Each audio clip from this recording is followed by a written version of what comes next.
nka twebwe abarundi nitwe ba mbere dufise imvo z'ukuri zituma dukengurukira Imana.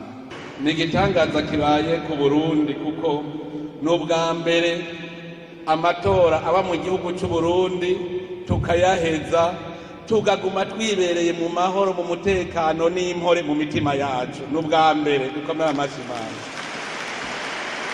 Hariho abo duhora tuyaga bakurambere cyane cyane, nibo bahora bavuga bati kera mu Burundi umuntu abaye indongozi akaba umutegetsi Imana baba bahebanye ntiyasubira gusenga, yaca yitwa umuzira rumenyezo.